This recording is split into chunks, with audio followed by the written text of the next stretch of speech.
The classroom buzzed with the usual noise of middle schoolers settling into their seats.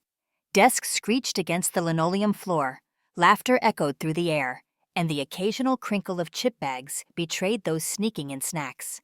It was just another math period at a small middle school in Ohio. The walls, lined with faded posters about equations and problem solving, seemed to sag under the weight of monotony. No one paid them any attention. At the back of the room, 12-year-old Hannah Parker quietly twirled a pencil between her fingers.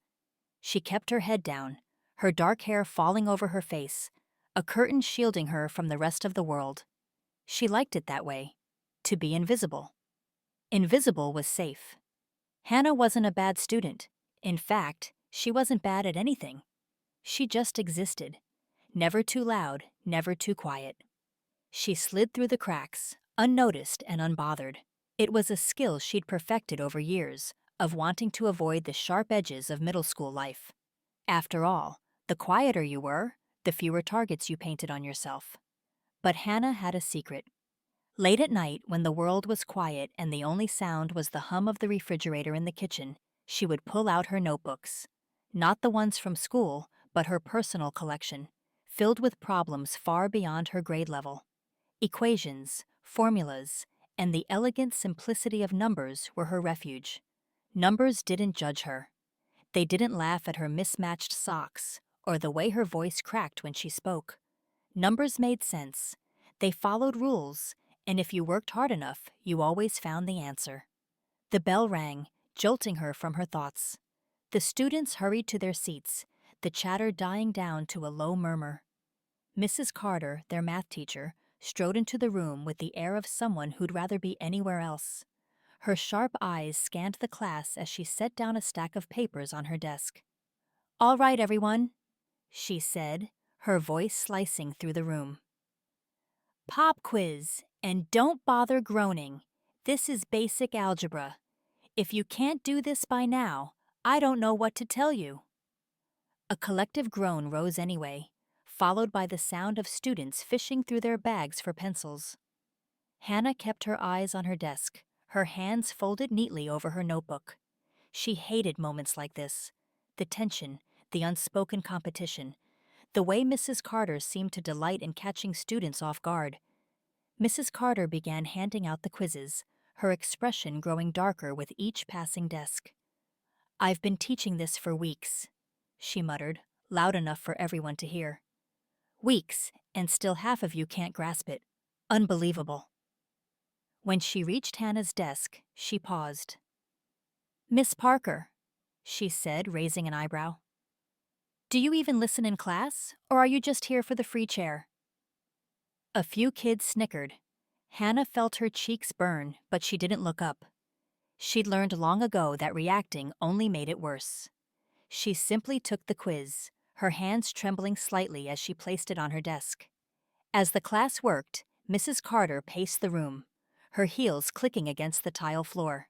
Every so often, she would pause to glance at a student's paper, her lips pressing into a thin line. The silence stretched, broken only by the scratch of pencils and the occasional cough. But Mrs. Carter couldn't leave well enough alone. "Let's shake things up," she announced suddenly, striding to the board.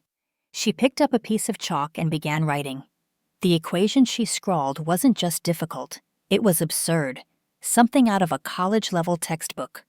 The room erupted into murmurs. Students exchanged wide-eyed looks, some chuckling nervously. It was clear no one had any idea where to even start. Mrs. Carter turned to face the class, her arms crossed. "All right," she said. "Who's brave enough to solve this? No one? No volunteers?" She let the silence hang for a moment, savoring it. Then her eyes landed on Hannah. "Miss Parker, let's see if you can surprise me." Hannah's stomach sank. She froze, her fingers gripping the edges of her desk. Every eye in the room turned to her, the weight of their stares pressing down like a tidal wave. "Come on," Mrs. Carter said, her tone laced with impatience. "Unless you need me to explain what the board is." The room erupted in laughter. Hannah swallowed hard and stood, her knees trembling. She kept her head down as she walked to the front of the room, her heart pounding in her chest.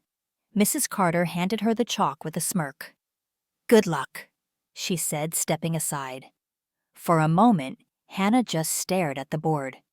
The equation loomed large, a maze of numbers and symbols that seemed to mock her.